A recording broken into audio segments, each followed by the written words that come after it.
Good evening, everybody. And if you've joined us already, that's great. If you're going to join us over the next few minutes because you're connecting in through the internet, then equally, you're very welcome. Welcome to this event organised jointly by Milton Keynes Gallery and Stony Words.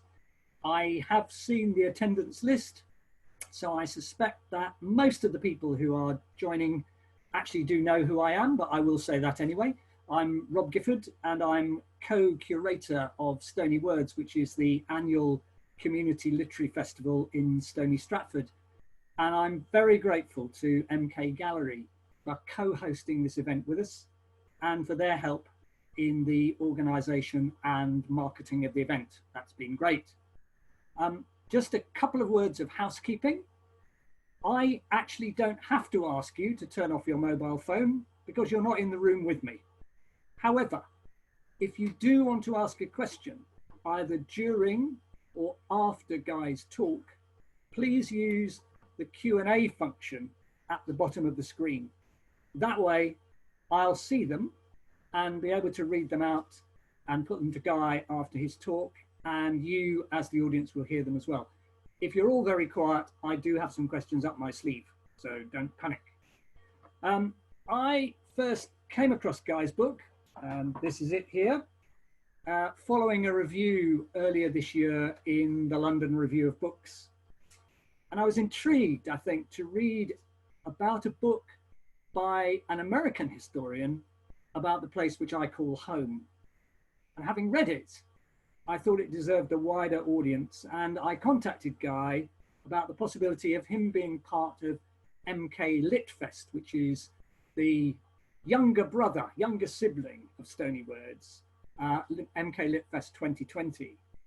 That wasn't going to work because of the timing of the Litfest, but Guy was due to be in England at a conference in Warwick in September. So we fixed a date to Milton Keynes, and then COVID struck. So no conference. But let's try a different first. A speaker live from a different continent. That has been one of the advantages of the digital age. Speakers can contribute from the comfort of their own homes, as we are, and you can tell that by the amount of books behind us, and that's what we have tonight. My only logistical disappointment, though, is that we couldn't have some of us sitting in the same room. That was the idea. We'd have a blended event with some of you on Zoom and some live in the Sky Room at the gallery with me. Well, I'm afraid that was clearly a step too far for the Prime Minister when he announced the second lockdown.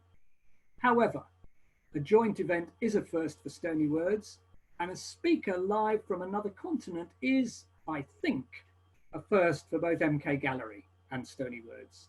So, ladies and gentlemen, please welcome Guy Ortolano, Associate Professor of History at New York University on Brasília in North Bucks. Guy. Thanks very much, Rob.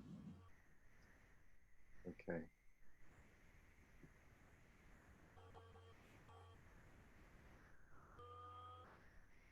Good. Okay. So thank you, Rob. It's been a pleasure working with you since you initially reached out last spring.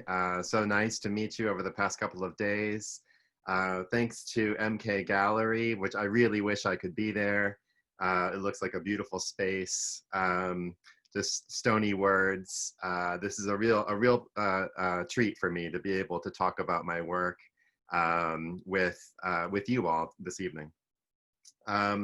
Of course, I sorely regret that I cannot be there in person because I say this as genuinely as I can. I know that what I know about Milton Keynes is the kind of thing an academic knows about Milton Keynes, and that what you all know about Milton Keynes in different ways, but especially through your experience, some of you working on the project yourselves, and many of you, I imagine, if not most of you, living there. I know that your knowledge dwarfs mine, and I really do wish that I could be there to interact with you in person and to learn from you. What I did do though is to place on every slide this evening my email address at the bottom. And so I hope that you won't hesitate to reach out, inform me, question me, scold me, whatever you like. I'm available and always happy to learn more about this subject that I've worked on for a dozen years and have come to be very attached to. Okay.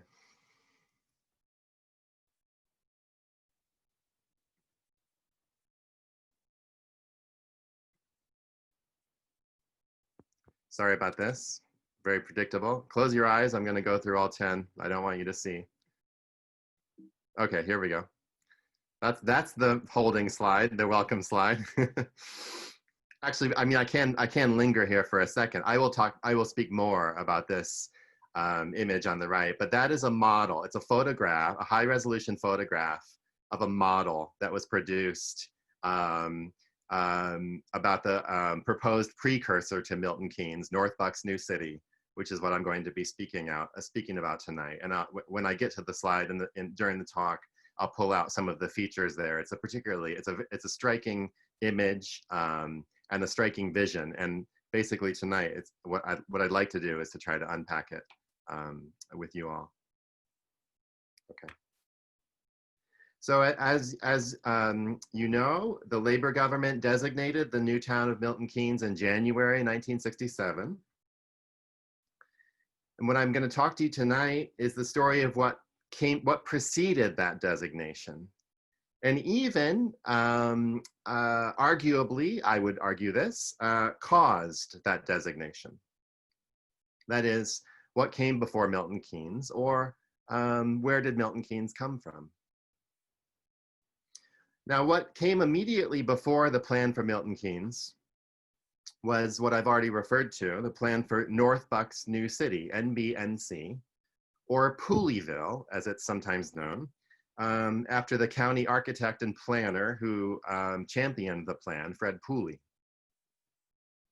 Now, the plan for Pulleyville was hatched in 1962, developed in 1963, promoted throughout the entirety of 1964,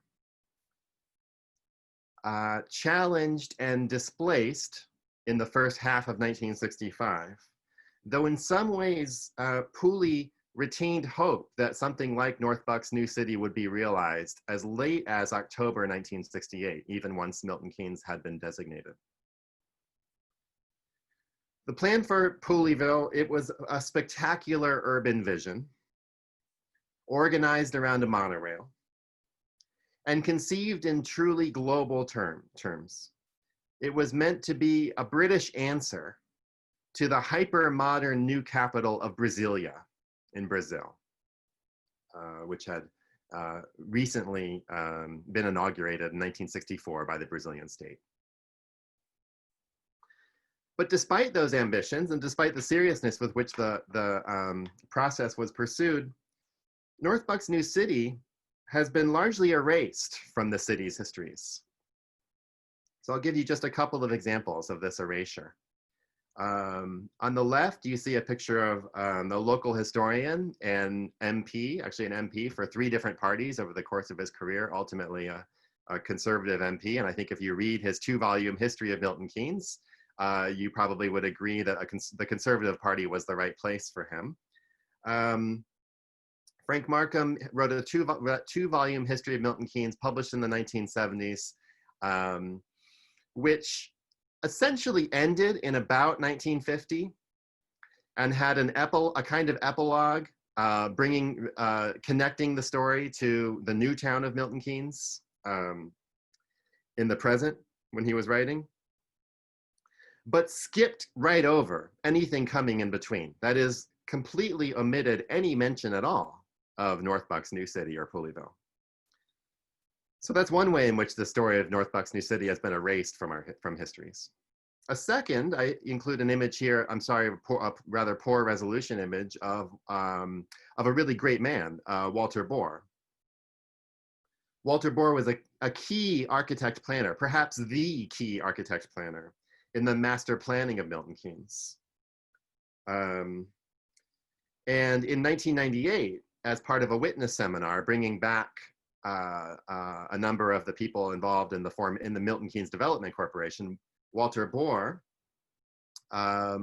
recalled what he called the coordinated destruction of Pulleyville.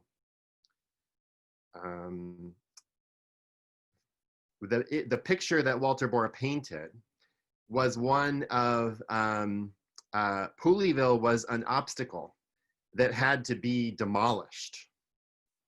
His word was destroyed in order for the master planning by Llewellyn Davies, Weeks, Forster, Walker, and Bohr to proceed. And so he told the story by which Fred Pooley in particular and Pulleyville more generally were defeated in committee, essentially. And he concluded his story by saying, so that was the story about Pooley. Okay. So tonight, what I'd like to do is kind of dig around a little bit in the crevice of history that Markham and Bohr have left unexcavated. Tell the story of North Bucks New City, its origins, its rise, its fall. And I'd like to use that story to try to recover or convey a sense of how the future looked in 1965.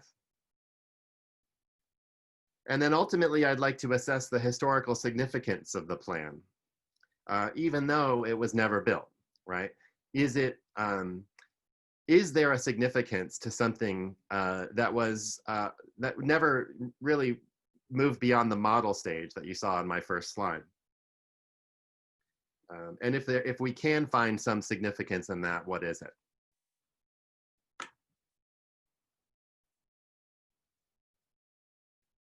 Okay. Now, this story of North Bucks New City comprises one chapter in my recent history of the building of Milton Keynes called Thatcher's Progress. It's sort of a weird title that is ultimately, I suppose, an unsuccessful title because it requires explaining, so I'll explain it in a second.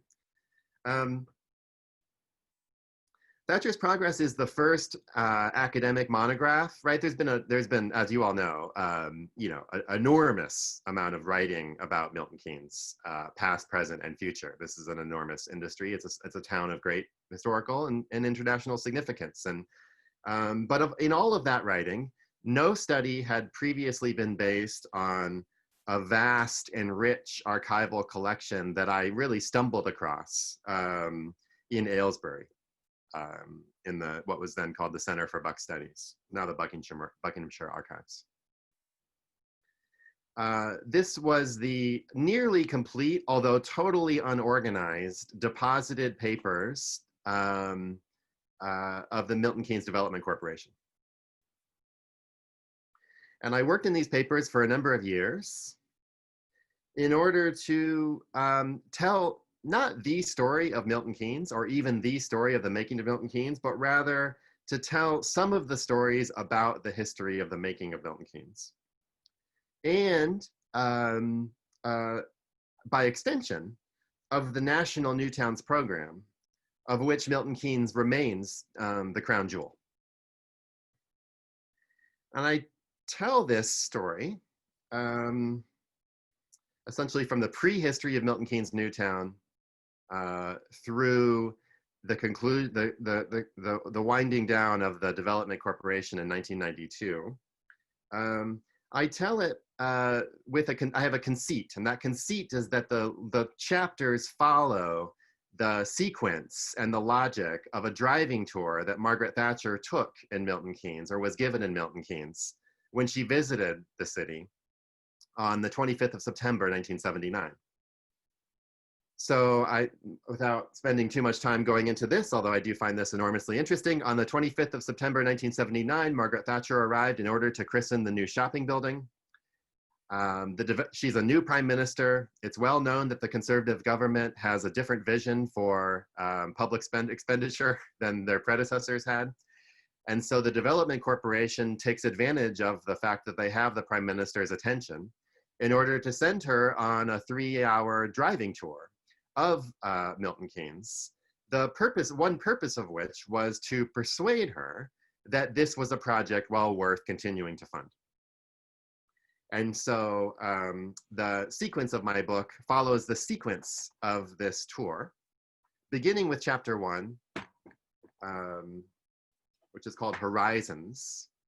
And this is the chapter in which I tell the story of the prehistory of Milton Keynes. And what I'd like to do, if you'll indulge me, just to give a sense of the kind of texture of part of the book, is to read the beginning of chapter 1. I would say every chapter consists of 2 parts. The majority of the chapter is what I call a normal academic chapter, full of arguments and footnotes, although hopefully not too much worse for that. But every chapter begins with a kind of present tense narration of the progress of the Prime Minister's journey, Thatcher's progress. It is 9:30 on Tuesday morning, 25th September 1979, and the Prime Minister has arrived. She is accompanied to the offices of Milton Keynes Development Corporation in the new town, or rather in the town of Stony Stratford, by her husband, Dennis, along with number 10's usual traveling retinue. Greeting them are Jock Campbell and Fred Roach, chairman and general manager of the Development Corporation, respectively, who lead their guests upstairs. Today's tour will offer a journey through British history, culminating in the building the Prime Minister has come to christen. If that shopping building represents an end, and the Development Corporation hopes the future of British history, their starting point this morning reaches deep into the country's past. Along with Wolverton, a 19th century railway town, and Bletchley, home to the Second World War code breakers, Stony Stratford was one of 3 older towns enveloped within Milton Keynes. Its name refers to a rocky stretch across the nearby river, part of a prehistoric footpath, first paved by the Romans, later called Watling Street, eventually incorporated into the A5. The town once boasted an Eleanor Cross, commemorating the wife of Edward I, Eleanor of Castile. Stony also marks the spot where, in 1483, the attendants of 12-year-old Edward V were arrested on the orders of his uncle, the future Richard III. What brings Thatcher here today, though, is a history neither Roman nor royal. But neither did it begin with Milton Keynes' formal designation in 1967. Not present to greet the Prime Minister this morning is Fred Pooley, the county's former chief planner, whose involvement in the new town long predated the arrival either of Campbell or of Roach. Yet without Pooley's aborted plan to build a British rival to Brasília in rural North Bucks, there might never have been a new town on this spot.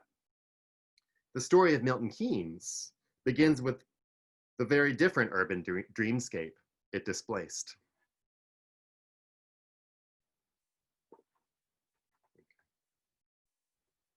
Okay.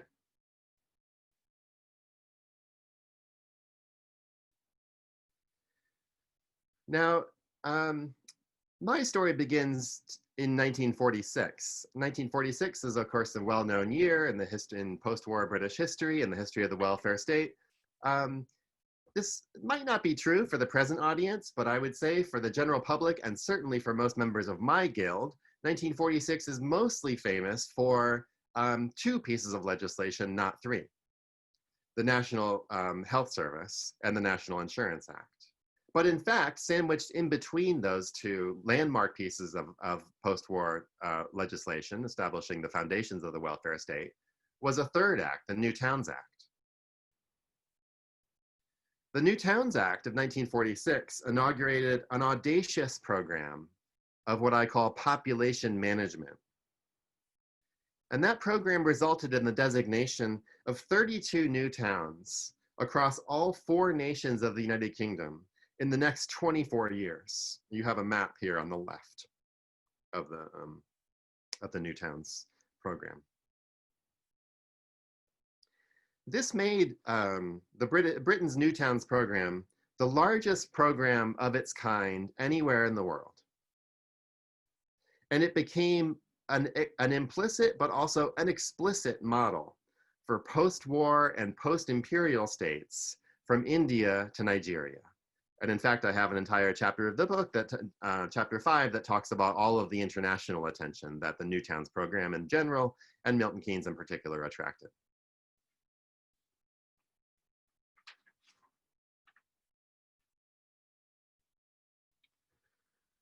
So this large story of what is a kind of globally representative New Towns program intersects with a local history in Buckinghamshire County. It was in 1964 that a landmark government report, the Southeast Study, warned of exponential population growth in the Southeast by the year 2000.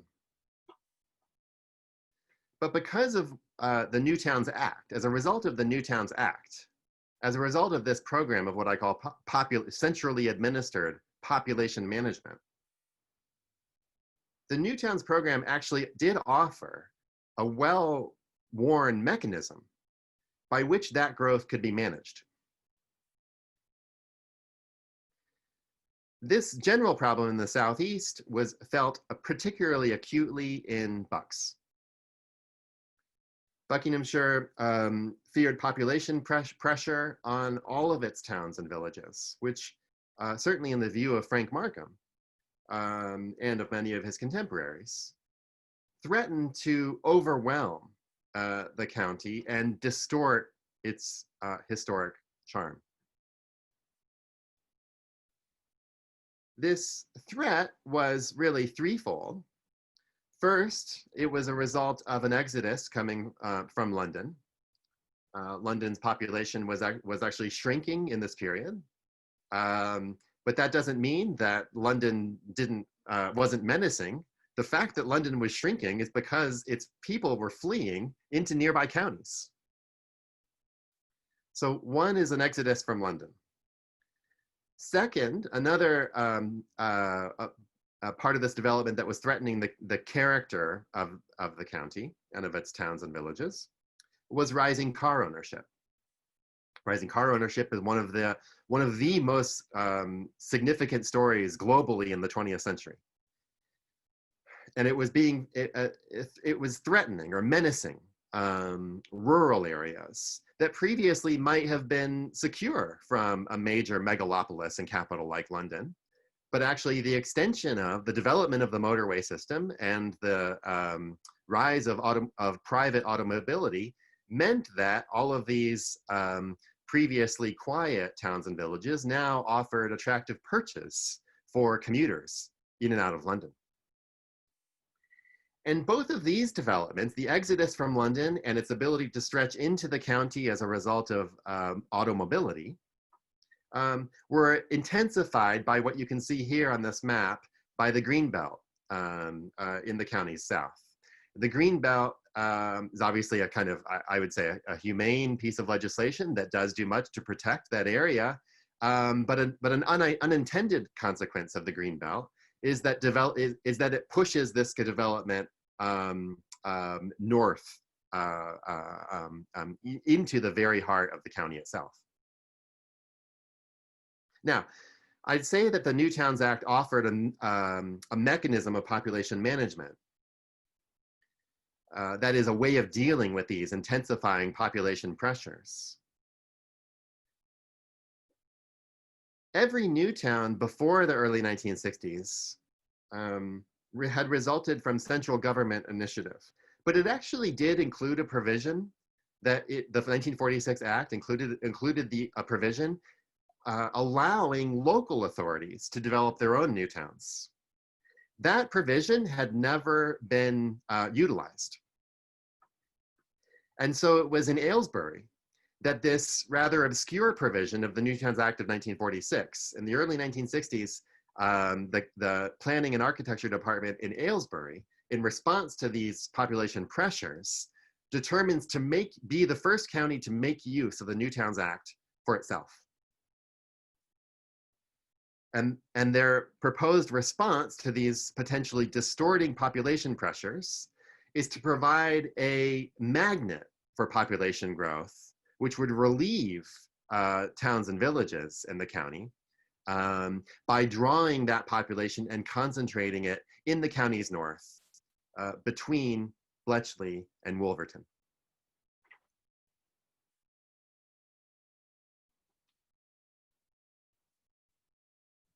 So who are the people making this decision or launching this initiative? The county's chief architect and planning officer was Fred Pooley. In your image here, Pooley is there on our right. He's the one kind of pointing at that model. Pooley was a Londoner who had worked on the post-war reconstruction of Coventry. Coventry, this is an aside. Do I have time for asides? Yeah, I think so. Coventry was a kind of hothouse for post-war planning expertise. Coventry is where every planner with any planner with any ambition would have wanted to spend time going through Coventry in order to hone their craft. This is what Pooley did from 1951 to 1953, shortly before arriving in Buckinghamshire as the chief planning officer. Now, Pooley is a little difficult to pigeonhole. On one hand, this is an age of national building consortia, which are using mass production methods and prefabricated materials in order to erect vast buildings rapidly. But given that context, actually Pooley's preference was to work with local builders in vernacular styles and natural materials. And I think it's for this reason, just as an aside, that many of the schools in Buckinghamshire to this day are so attractive. So for example, for Buckinghamshire's schools program, Pooley was very proud of pointing out that of 200 English counties, Bucks was the only one that did not sign up to a national building consortium in order to accelerate school construction through prefabrication. So that's part of Pooley. And yet, at the same time, two of his signature projects bespoke distinctly modern sensibilities and grandiose ambitions. I'm thinking of the 12-story concrete council building in Aylesbury, where I've spent much time. That's actually where the archive is. And the second of the two projects that bespeak more grandiose and modern ambitions is the plan for a monorail metropolis of 250,000 people between Bletchley and Wolverton. Pooley is shown here with his brilliant deputy, Bill Barrett. And it was, I had the privilege of meeting Bill Barrett, actually. He passed away at the age of 83 in 2016. And I feel very fortunate to have been able to visit him at his home in Ilkley in Yorkshire in January 2010. It was Bill Barrett who charged with developing, he was basically, Pooley gave Barrett 2 weeks while Pooley went on holiday in Scotland in order to develop a plan for a city of 250,000 people at the site that they had chosen. Barrett worked nonstop in the county offices for 2 weeks and emerged with the plan for a monorail metropolis.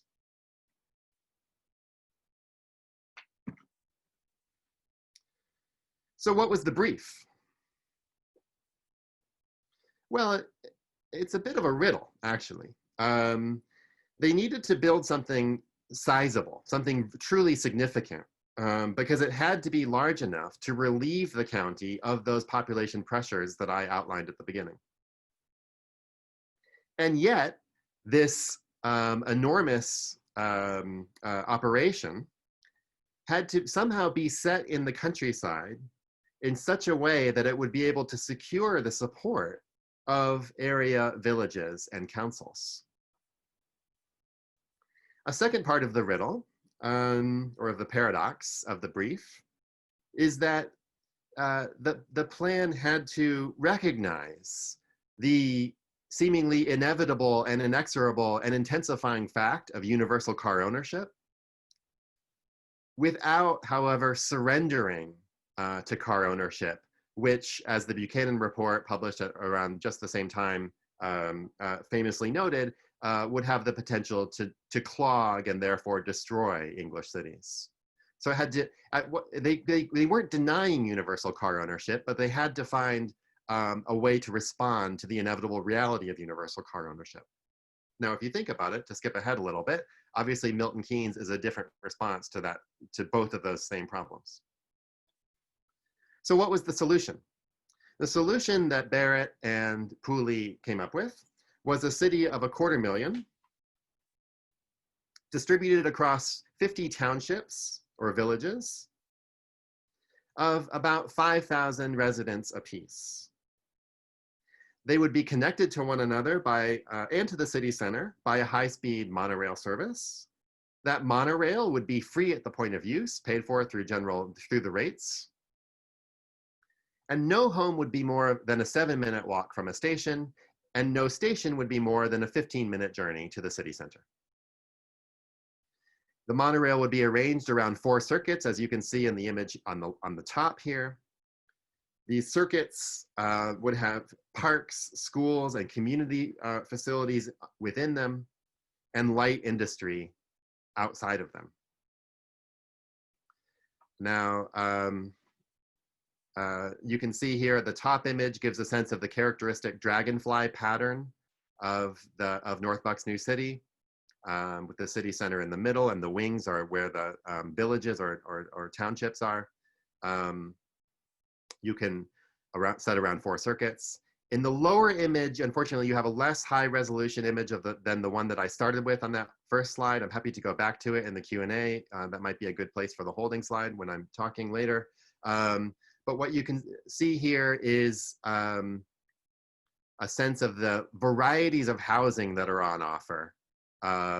What you see basically is 2 townships. So these are about 5,000 people. In the front one, you can see kind of rows of terraced housing, some semi-detached housing, and some towers, and a lot of green space. And you see the monorail station on the left. And then if you look north of that, or rather what I think of as the north, it's not, I suppose. But if you look above that, you see an entirely different township with a different array of housing, entirely really in towers.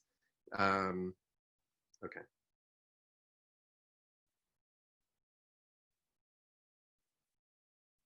So Pooley, in speaking to an interviewer, basically they are barnstorming on behalf of their plan. They develop it in 62, 63, but it's all very secret.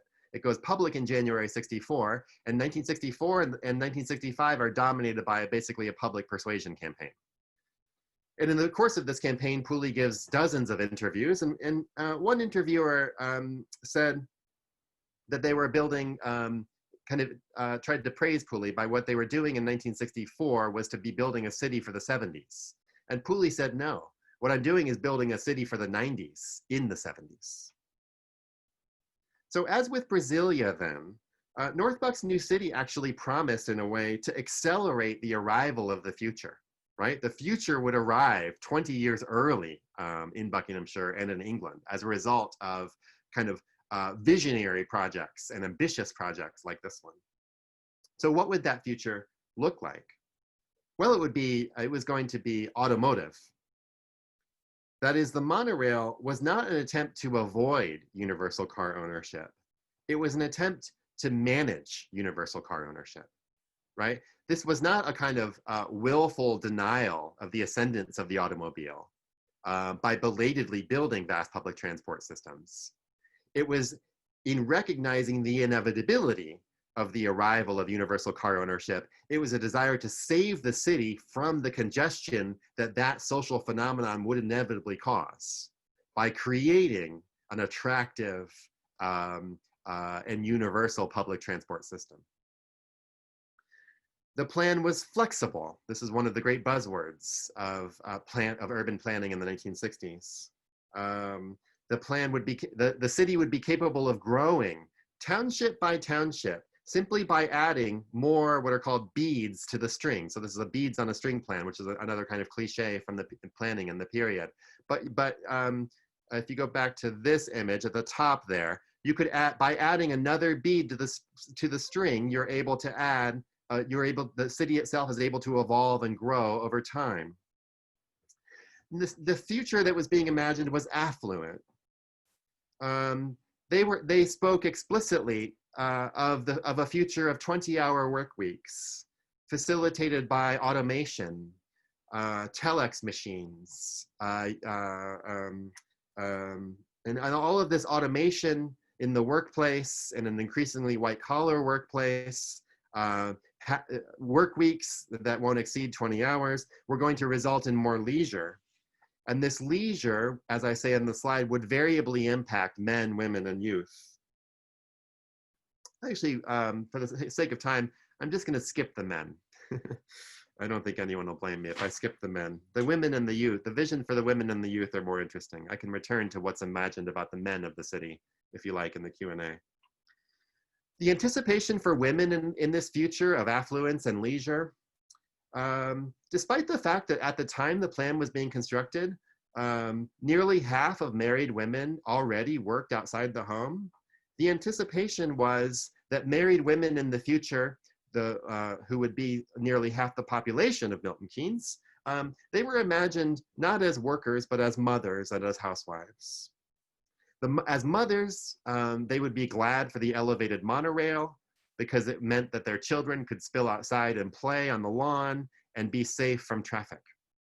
And as housewives, it meant that the drudgery of shopping, of the weekly shopping expedition, would be turned into a kind of daily pleasure as they were whisked along the monorail to the city center where they could chat with their friends.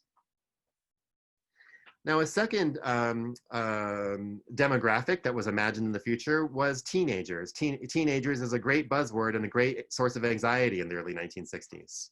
And there were a kind of series of panics about rising juvenile delinquency in the time. And so the planners wanted to find a way to basically, head off the potential social unrest that was threatened by a future of underemployed teenagers. And the expectation was that the monorail in the city center would have something to offer them as well, by giving them a kind of uplifting, inspiring environment, as well as something to do. And they developed the idea of shopping, again, not as chore, but as recreation. So that all of this extra disposable income that teenagers would have access to, that it could be spent constructively as such a way as to occupy their time, their minds, and their bodies.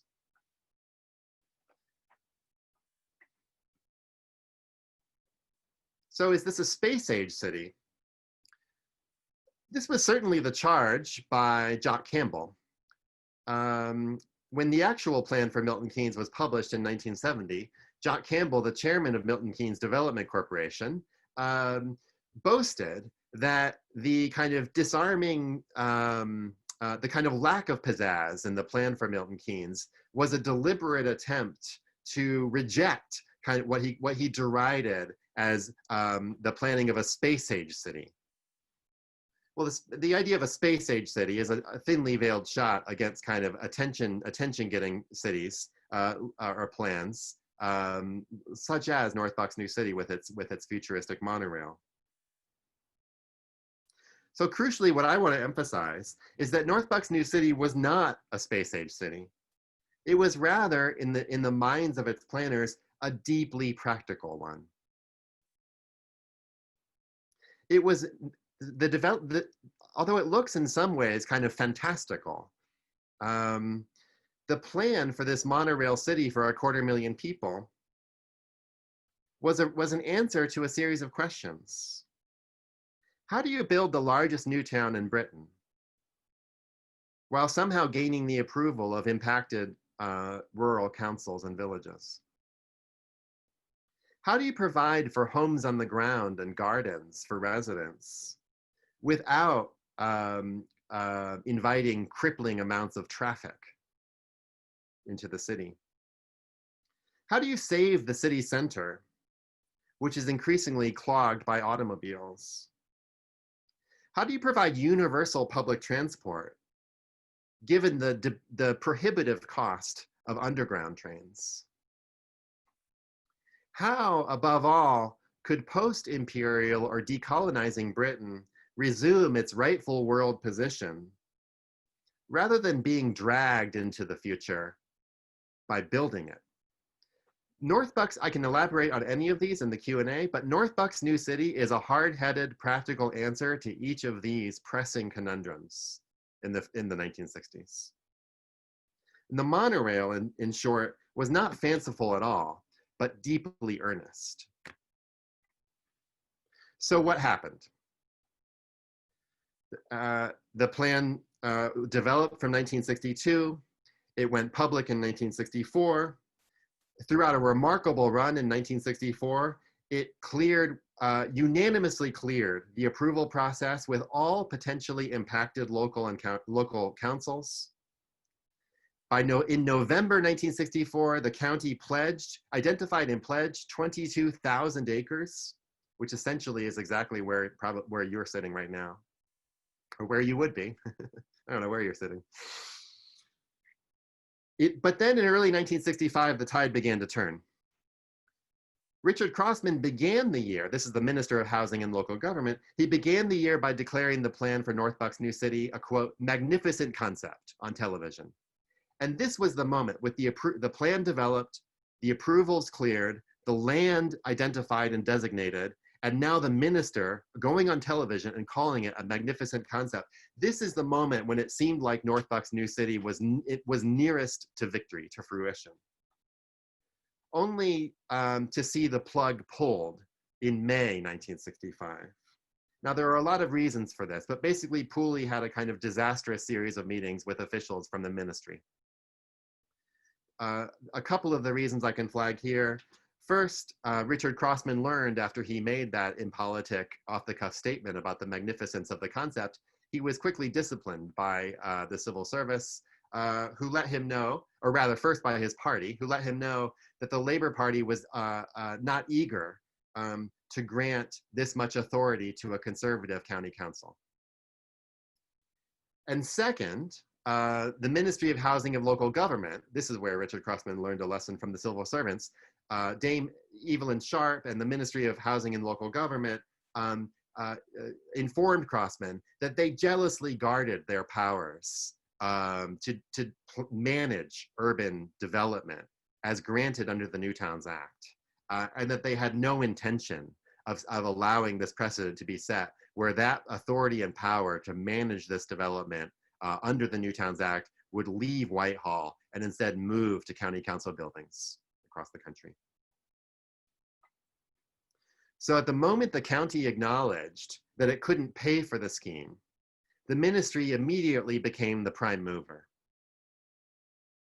And when the ministry became the prime mover, an entirely different set of priorities and personnel was put into place, eventually culminating not in the centralized monorail metropolis of North Bucks New City, but rather in the diffuse automotive city of Milton Keynes. And here you see it's I think, very lovely and famous plan for Milton Keynes.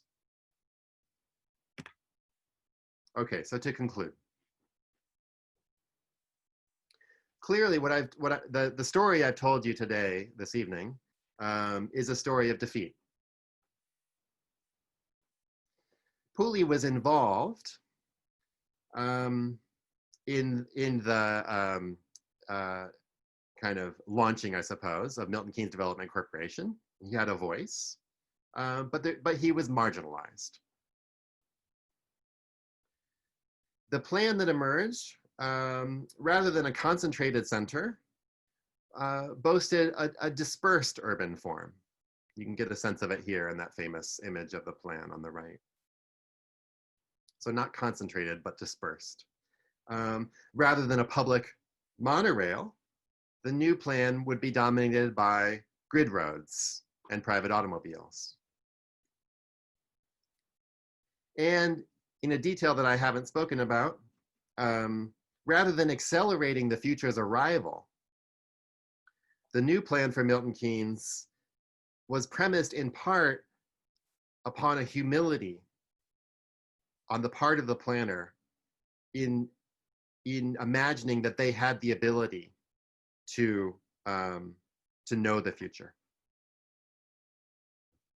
And so rather than a Brasília in North Bucks, what emerged instead was a little Los Angeles.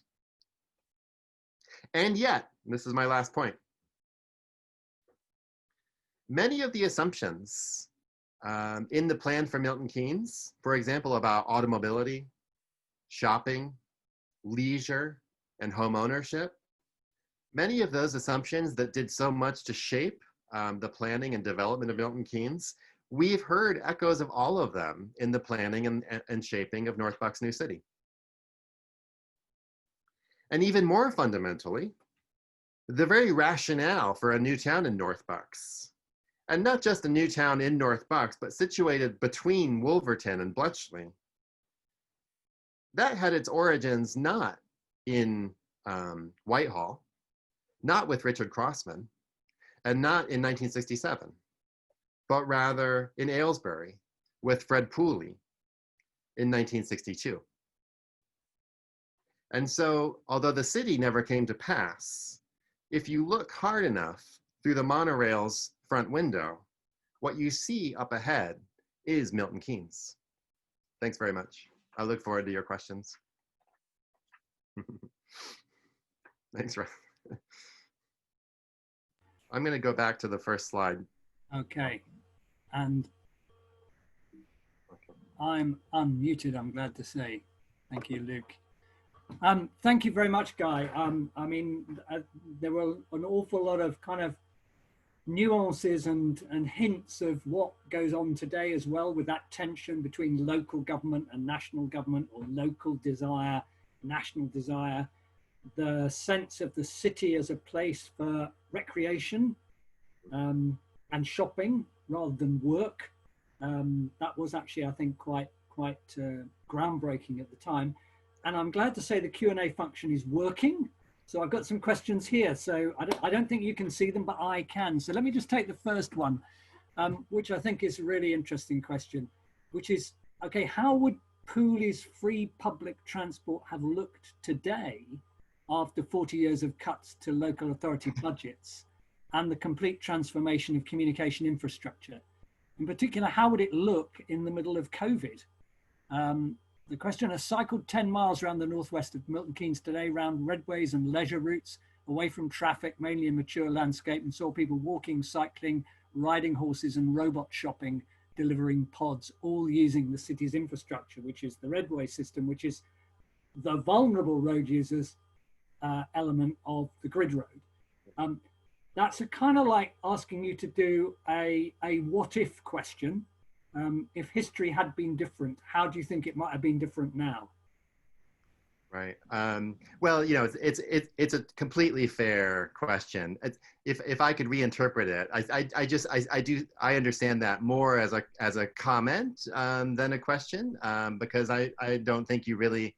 I have no particular expertise or ability to forecast alternative futures, but the premise of the question is totally fair, right? How would this have held up? You say 40 years later, but really we're looking at nearly 60 years later. How do we imagine that this infrastructure would have held up? For example, we certainly know that buildings from the period, to take an example, Pooley's county offices in Aylesbury have a mixed record aesthetically, and have had to be retrofitted and I fixed and repaired. And that's just a building. That's not an enormous people moving system. And so, although, you know, I have to confess that not being a city planner, part of me desperately wishes that this plan had been built because I want to see it. And yet I can be completely mindful of the fact that the questioner, the intuitions of the questioner are very likely correct, which is to say it would be unlikely to look as spiffy and high resolution as this image that you see in front of you here. And I guess, but that said, I mean, that's not inevitably the case, right? That would be a choice of disastrous political, disastrous spending decisions, a failure of maintenance, it is not inevitable that large, ambitious infrastructure projects will come to look tatty or fail. And so in some ways, it's not unfair. It's a bit unfair to blame the planners when in fact it would, if this kind of less savory vision of history had come to pass over time, the blame would rightly be placed at the people who had made those decisions of chronic underfunding. And I think you made a very interesting point about Pooley saying he was building a city for the 90s in the 70s. It's that sense of longer term that really matters here. So in the 80s, to take a sort of the alternative history view that this questioner is thinking about, in the 80s, we would have been thinking about the city of the 2020s, or whatever. And if cities kind of don't keep thinking about looking forward, then they will die off if they're not careful. And so this is one of the, I mean, this is one of the aspects of the second chapter of the book has a discussion of Melvin Webber. Melvin Webber was an American kind of futurologist who came over to advise the Development Corporation and the planning firm in particular in the late 1960s about what the future would look like. And one of Melvin Webber's most important lessons was to basically say, you don't know. The future is unknowable, and that rather than better futurology, what the planner needs is humility. And there's a kind of admirable wisdom in that. Okay, the humility question, I think the comment leads to the second question, which I've got here, which is again, it's a wondering question. It's not necessarily an easily answerable one, but was the defeat of the concept actually affected by experience of Brasília and Canberra, which might be thought of as places that were somewhat artificial and soulless, not based on human scale or village feeling? And I'm going to wrap that one with the third question while you're thinking about it, which is the 50 townships of Pulleyville are slightly similar to the grid squares of the Development Corporation. So the Development Corporation may have borrowed some of Pooley's ideas without acknowledging them perhaps. So that's the grandeur may have been too soulless. There we are, two different themes there to explore. Right. I think the latter point is really is very sharp, and in fact could have been something that I include had I thought of it. It could have been something that I included in my kind of concluding ways in which kind of unknowingly there are in fact continuities between these plans that otherwise on their surface seem like such opposites.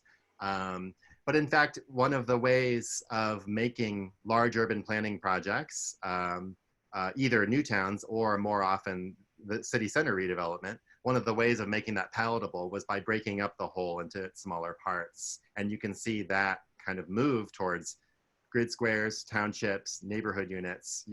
Those are all kind of family relations in the planning strategies of the time.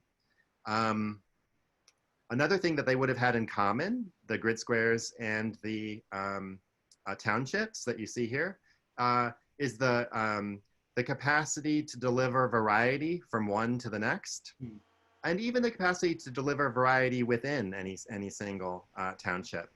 Remember, we are now more than 20 years in the 1960s after the initial designations, or going on 20 years after the initial new town designations, and new towns grew and developed and changed over time. That is, these people in the 1960s had learned the lessons of first generation, late 1940s new towns. And some of the charges against those first generation new towns, places like Stevenage and so on, some of the charges against them were in fact that they were soulless. Now, not soulless in the way that Brasília is soulless, but rather a different kind of soulless. And so one of the ways in which 1960s, the second and third generation new town planners wanted to respond to that critique was by offering variety. And you can see that variety here between the townships, which are very different in their look and feel. I think you would agree with the housing that is. And you can see that as well in the fact that completely different architects work from grid square to grid square in the eventual Milton Keynes.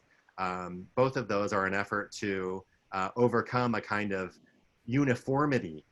And that uniformity is I think what the first questioner is identifying in the critiques and the dissatisfactions with vast megastructural sites like Canberra, but especially Brasília. Now, I could be wrong.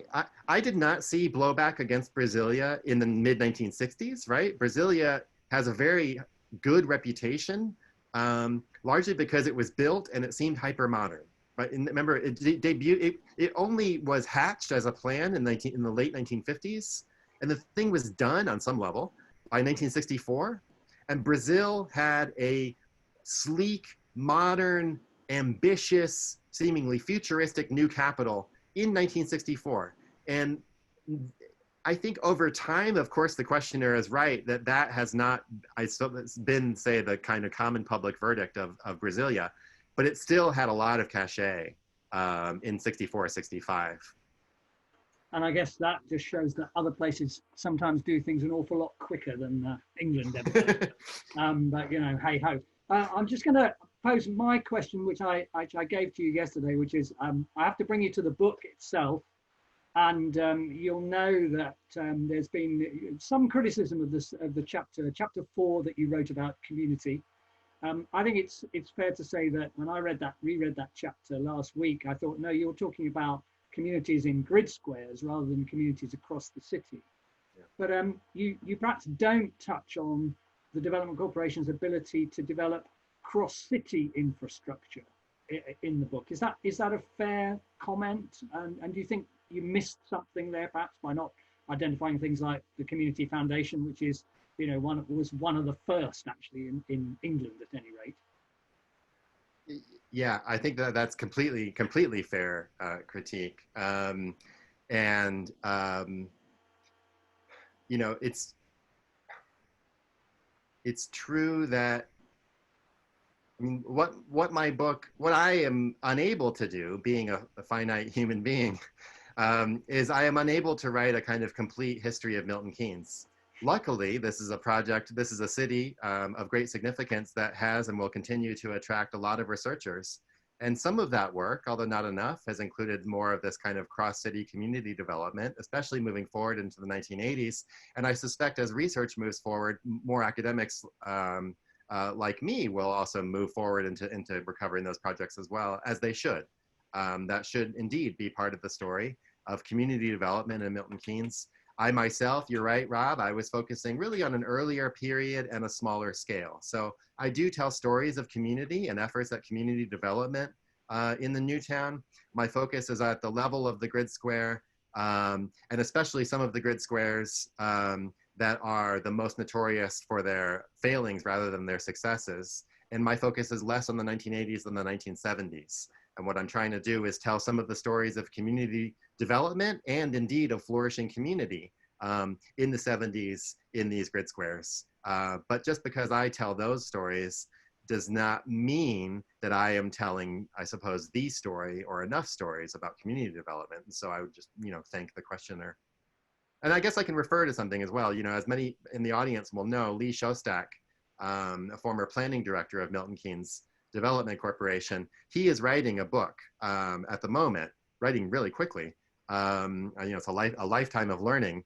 And I expect Lee's book will do a much better job of being more comprehensive than mine in its focus on the development of different aspects of Milton Keynes. I am telling a particular series of discrete stories in order to make what I hope are larger points about the 1970s and about political transformation in Britain generally.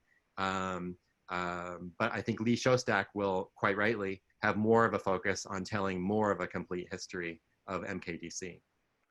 Well, Guy, thank you very much. I think we've probably come to the end of our hour, which has been absolutely wonderful. And the fact that you've just thrown out that reference to Lee's book suggests to me that, you know, with a bit of luck, next year when the book comes out, we can get both of you in the same room at the same time with all the people who are here tonight plus more, and we can actually have that kind of genuine discussion. That would be great. And I think, you know, that would be a really challenging event for all of us to be part of. Guy's book, tomorrow you will get a flyer from the gallery telling you, if you want to buy a copy of the book, how to do so through Cambridge University Press. I do think the conceit of Thatcher doing a progress around the city is lovely. I really enjoyed that bit. I had never thought of her as an equivalent of Queen Elizabeth, but I do now. I sort of thought that they might have created all sorts of false palaces for her to go in as well. So that was a really great idea. Again, Guy, thank you very much indeed. The frustration about events like this is we can't give you a nice loud round of applause, but you can imagine it's still there. I just want to say again, thank you to the gallery for hosting this. When the gallery reopens, it will have a wonderful exhibition called Memphis, which is about the 1980s Italian designer collective, over 150 objects. So do make sure, if you don't know Milton Keynes Gallery, how dare you, do make sure you go to that exhibition when the gallery reopens. And also Stony Words, you will start getting stuff about Stony Words 2021, which is now all organized, will be all on Zoom, and has a terrific lot of speakers across the fortnight starting January the 15th. But once again, Guy, thank you very much indeed. Thank you all for attending, and have a rest of a pleasant evening, or in Guy's case, afternoon and evening. Thank you very much indeed, everybody. Thank you.